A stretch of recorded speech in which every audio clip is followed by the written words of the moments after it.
안녕하세요. 안녕하세요. 두마. 좀 뭐라고 해야 되죠? 저는 집누나. 집누나. 네, 베트남 집사 중인 집누나입니다. 안녕하세요. 간단한 자기소개 한 번만 부탁드릴게요. 네. 안녕하세요. 저는 유튜브 채널 베트남의 집사주는 집누나 채널을 운영을 하고 있고요. 여기 지금 호치민에서 지금 부동산 마용사이공 대표 장은희입니다. 네, 장 대표라고 해주시면 됩니다. 네, 집누나요? 집누나. 집누나를 더 좋아하시더라고요. 집누나 좋아하시는구나.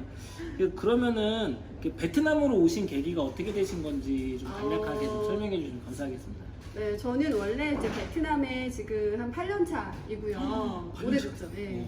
처음에는 베트남에 학원 사업을 제가 하려고 와서 학원을 실제 운영을 했었어요. 그래서 그 부동산 관련된. 아니요, 저는 원래 부동산을 업으로 했던 건 아니고요. 영어 학원을 제가 운영을 한국에서도 그런 쪽 사업을 했었고, 이제 베트남에 와서 영어 학원을 운영을 하고 지점도 3개까지 지점을 냈었고요. 운영을 하면서 2015년에 이제 외국인 부동산 법이 바뀌면서 네. 외국인도 베트남에 이제 부동산 소유법을 가질 수 있다라고 해서, 그래서 그때 이제 개인적으로 저도 투자를 하려고 투자자 입장에서 이제 부동산을 알아보고 하다가 이 일을 전문적으로 해도 한 10년 정도는 베트남이 경기 뭐 이런 게 다 앞으로 좋아질 거니까 비전이 있을 것 같다 해서 이제 부동산 전문적으로 배우고 뭐 회사에서 일도 하고 하다가 제 회사를 이제 오픈하게 된 거죠. 그러면은 베트남에 오시고 혹시 힘든 게 있으셨는지. 아무래도 이제 한국이랑 다르게 이제 베트남 문화도 다르고 네. 음식이나 이런 것들이 좀 있다 보니까 혹시 뭐 힘들었던 게 8년 동안 뭐 있으셨는지. 주마등처럼 지나가는데 지금 너무 힘들었죠. 사실은 언어도 아무래도 외국이다 보니까 저는 사실은 베트남 살기 전에 미국에서도 거주를 했었어요. 미국이요? 네, 미국 영주권자입니다. 오, 영주권자세요? 니코 회장. 네. 그래서 미국에도 거주를 했었기 때문에 이제 외국 생활에 대한 건 경험이 어느 정도 있었지만 베트남은 아예 이제 언어가 다르잖아요. 베트남어라는 이제 언어의 차이가 있기 때문에 처음에 와서 제가 처음에 이제 영어학원 운영했다 했잖아요. 네네네. 이제 영어를 그래서 어느 정도 할 수 있었기 때문에 그냥 바로 오자마자 저는 이제 영어 통역사를 붙이고 뭐 업무를 하고 하다 보니까 베트남어를 꼭 배워야 된다는 필요성은 크게 처음에 못 느꼈었는데 이제 부동산 업을 하면서 보니까 이게 베트남어가 안 되니까 좀 업무를 하는 데 있어서 아무래도 이해도도 떨어질 수밖에 없고, 또 이제 업무를 하면서 베트남 사람에 대한 언어, 문화 이런 것들을 같이 이해를 해야 되거든요. 근데 그런 부분에서 상당히 부족하더라고요, 제가. 그래서 그런 거에서 시행착오 많이 겪었고, 또 많이 고생도 했고, 또 뭐 저희 직원한테 사기도 당하고. 사기요? 네, 직원이 공금횡령을 해서. 영어학원 하실 때? 아니요, 부동산을 할 때 세계 쪽 담당하는 직원이 공금을 가지고 횡령을 하고 이제 도망을 가버렸어요. 그래서 제가 막 그 친구를 잡으러 경찰서도 가고 뭐 약간. 해결은 어떻게?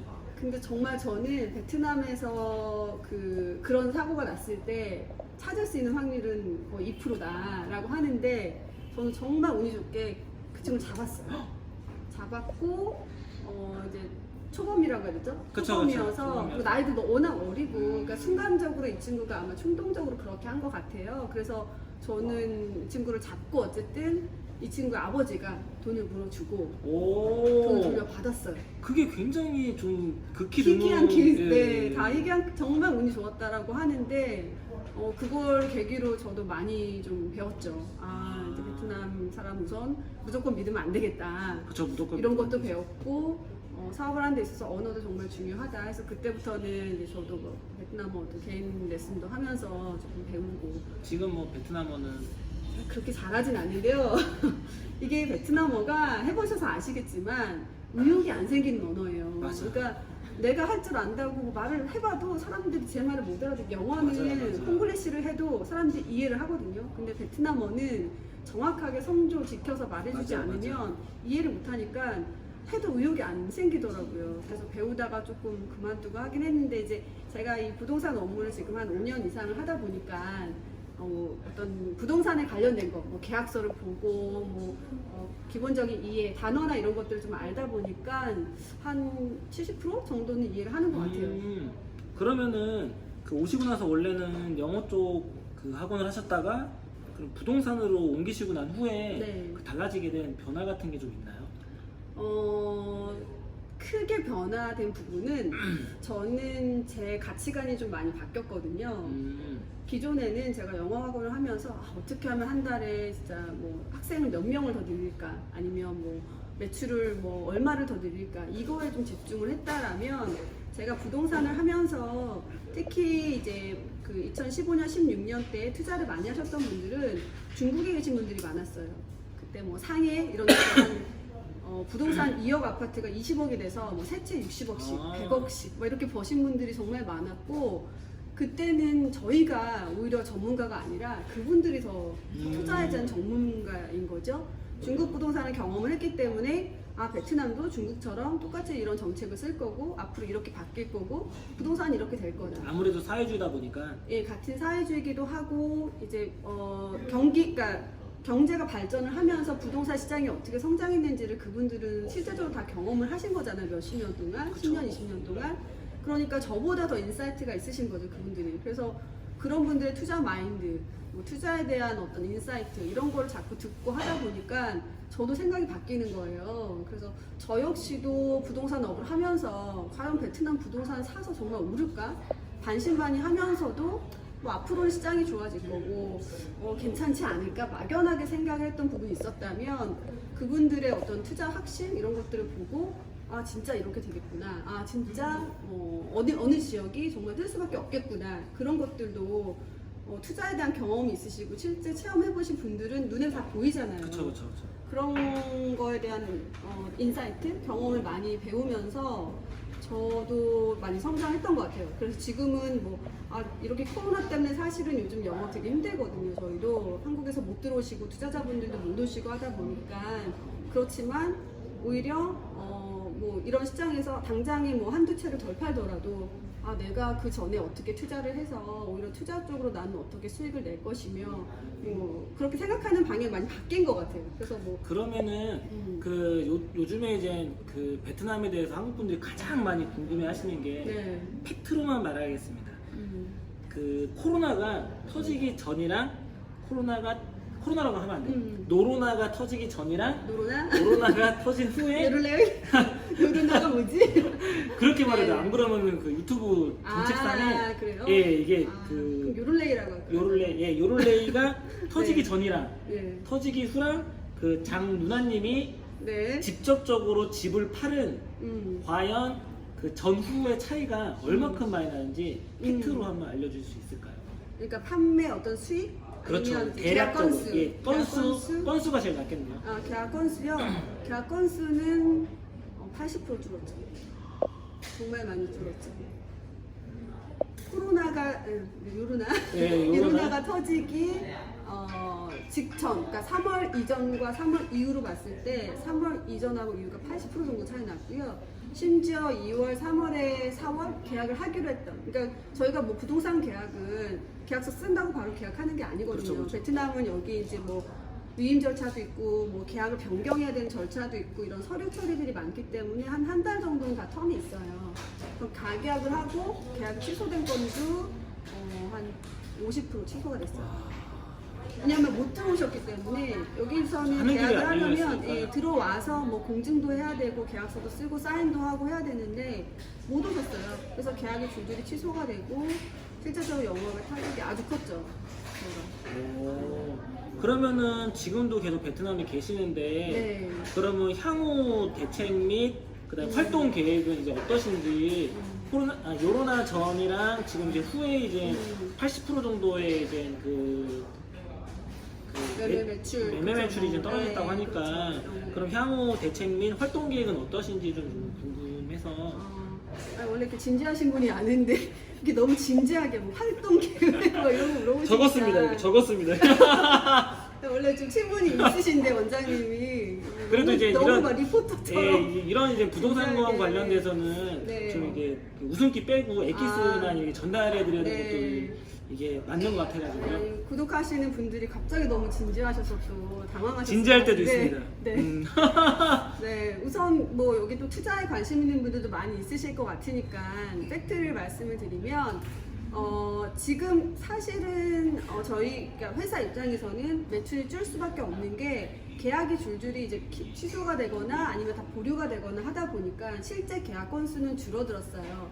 그런데 이 베트남 투자에 대한 관심은 결코 줄지 않았고 계속 상담이나 이런 부분은 오히려 늘어나고 있거든요. 그러니까 지금 한국 부동산이 정책 그 제재 때문에 세금 부담도 너무 크고 투자를 할 수가 없잖아요. 그러니까 투자자 입장에서는 지금 투자를 할 투자처가 없어요. 한국은 부동산 투자를 했을 때 세금이 50%, 60%예요 지금.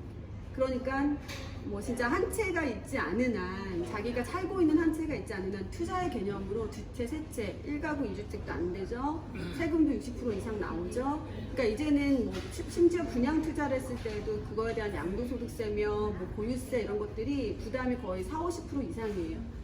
그래서 한국 부동산은 이제 더 이상 투자할 수 없다 이렇게도 생각하시거든요. 그럼 이제 이거는 이제 제가 이제 개인적으로 이제 그 사람들이 궁금한 것들을 제가 토대로 한번 적었는데 제가 제 개인적으로 질문 하나만 드려도 될까요? 네네. 그 한국 분들이 베트남 호치민을 많이 떠오를 때 부동산 하면은 비놈을 굉장히 많이 떠오르거든요. 네네.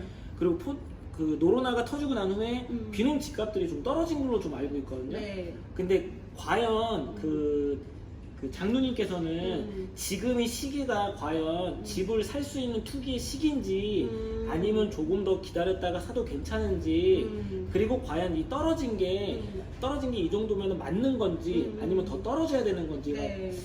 제가 만약에 그 투자자로 생각을 한다면 그게 제일 궁금할 것 같거든요. 그 한국 사람들이 알고 있는 비놈 쪽에 대한 그 정보를 지금 알고 계신 걸 좀 솔직담백하게 한 번만 네. 마무리로 한번 설명해 주시면 감사하겠습니다. 네, 뭐 비놈 센트럴파크 이제 만세대 아파트고 대단지, 뭐 상권이라든지 또 위치적으로 워낙 좋아서 코로나 이전에는 사실 단기 숙소, 뭐 에어비앤비도 너무 영업이 잘 됐고 임대 매매가 너무 성행을 했던 곳인데 분양가 대비 가격이 가장 많이 오른 데이기도 해요. 맞아요. 이거는 경제의 원리예요. 수요와 공급에 의해서 공급보다 수요가 많으니까 당연히 가격이 오를 수밖에 없었죠. 임대도 매매도. 맞아요. 근데 지금은 상황이 어떤가요? 코로나 때문에 공급이 늘고 수요가 완전히 줄었잖아요. 그러다 보니까 지금 뭐 여행 관광 안 되죠. 안 되죠. 단기 숙소 에어비앤비 다 망했죠. 망했죠. 그러니까 지금 다 비어 있어요. 공실이고 매매도 안 되죠. 그럴 수밖에 없어서 가격이 하락할 수밖에 없었는데 다만 외국인 투자자 입장에서는 거의 여유 자금으로 해외 투자를 하셨기 때문에 그렇다고 가격이 크게 떨어지지 않았어요. 지금 일부만 한 거품이 제 생각에는 한 15%? 10에서 15% 외국인 기준으로. 왜냐면 외국인은 외국인끼리 거래를 해야 하는 지금 시장 상황이기 때문에 쿼터 제한 때문에 어쩔 수 없이. 그래서 가격이 한 10%, 15% 정도가 빠졌는데 앞으로 향후 가격이 더 떨어질 거냐? 저는 그렇게 생각을 하지 않아요. 실제적으로 저희가 이제 매도하실 분들하고 매수자가 있어서 매수자 입장에서 지금 뭐냐면 가격이 떨어졌을 거니까 난 죽죽을 하겠다. 그러니까 싸게 나오면 그때 나한테 연락해. 뭐 이런 식이에요. 그쵸. 그런데 매도자들은 굳이 내가 지금 당장에 더 추가적으로 한국처럼 보유세, 재산세, 세금 내는 거 없어요. 여기는 그냥 처음에 집 파실 때 거래세밖에 없습니다. 세금 부담도 없지, 이미 돈 다 들어갔지, 그냥 임대만 대충 돌아가면 유지하고 좀 기다리면 부동산 코로나 끝나면 당연히 오를 건데 생각하시고 안 파세요. 그러니까 매도자와 매수자의 합의점이 없는 거죠. 지금 상황에서는. 매수자가 있어도 매도자는 가격을 낮추려고 하지 않고 오히려 매도 매물을 걷어들이고 이런 시장이거든요. 그래서 저희가 거래를 하고 싶어도 거래가 성사가 안 되는 이유 중에 하나가 가장 그런 서로 합의점을 찾기가 어려운 부분이 있고요. 그래서 실제적으로 가격이 조금은 떨어졌습니다. 한 10, 15%. 그렇지만 막 급매로 지금 매물이 막 쏟아지거나 거래를 막 하려고 하시거나 그런 시장이 아닙니다. 저는 개인적으로 투자를 하실 수 있다라고 하면 오히려 지금이 기회일 수도 있다. 가격이 일부 떨어졌기 때문에 내가 그 전에 뭐 어떤 가격대에 투자를 하겠다고 생각했다면 조금 특히 지금 현금을 가지고 있고 바로 투자처를 찾는다. 라고 하시면 지금 투자하시는 시기는 나쁘지 않다. 그리고 코로나가 끝나고 나면 지금 여러 가지 경제 지표들, 뭐 애플도 지금 공장을 베트남으로 이전을 했고 그 외에 많은 다국적 기업들, 글로벌 기업들이 베트남 밖에 와서 지금 비즈니스를 할 수가 없다라고 보는 기업들이 많아요. 투자자들도 많고 코로나가 끝나면 지금 시중에 현금도 너무 많이 풀려있기 때문에 결국은 다 부동산으로 돈이 쏠릴 수밖에 없거든요. 그런 차원에서는 저는 코로나가 끝나면 무조건 위치 지역마다 틀리긴 하겠지만 가격은 상승을 할 수밖에 없다라고 보고요. 그런 차원에서는 물론 올해 말까지는 조금 더 여유가 있습니다. 그때까지는 조금 관망을 해보셔도 되겠지만 코로나가 끝나기 전에는 어느 정도 투자사가 있으셨던 분들은 좀 유심하게 보시면서 시장 투자 고려, 부동산 투자 고려 해보시면 괜찮지 않을까 생각하고, 왜냐하면 그건 저도 투자자이기 때문에 저도 지금 여러 채를 투자를 해놓은 상태고 중도금도 많이 내고 있고요. 예, 그러다 보니 저도 투자자 입장에서 되게 관심 있게 부동산 시장에 돌아가는 걸 보고, 저는 아무래도 업무의 특성상 이런 정보들도 많이 얻잖아요. 여러 기관을 통해서 뭐 경제 지표들, 뭐 부동산 관련된 뉴스 기사들, 뭐 앞으로 정책, 또 뭐 베트남 정부에서 운영하는 도시 개발 정책들, 이런 것들을 정보를 들으면서 제가 판단하는 부분은 코로나 끝나면 가격은 외국인 특히 기준으로는 좀 더 올라갈 수도 있겠다. 저는 이렇게 봅니다. 오늘 제가 원래 그 인터뷰 영상을 잘 못 찍어요. 그래서 오늘 일단 서툴게 좀 촬영을 한 것도 부분이 있는데, 혹시나 더 궁금한 사항이 있으시면은 저희 장 누님께서 네. 유튜브를 활동하고 계시니까 그 나중에 댓글에다가 제가 이제 유튜브 채널 올릴 거고요. 더 궁금한 사항은 들어가셔가지고 그 글 남겨주시면은 답글을 네. 답글이죠? 네. 답글을 자세하게 남겨드릴 거예요. 네. 그럼 오늘 부족했지만 이 영상 봐주셔서 너무 감사하고요. 감사합니다. 감사합니다. 네, 감사합니다. 네, 안 하시나요? 구독, 좋아요? 아, 이거 안 하시나요? 구독과 좋아요, 좋아요? 알림 설정. 네, 감사합니다. 오빠 채널 많이 사랑해주세요. 아, 예. 같이 사랑해주세요. 네, 사랑해주세요. 안녕. 둥바.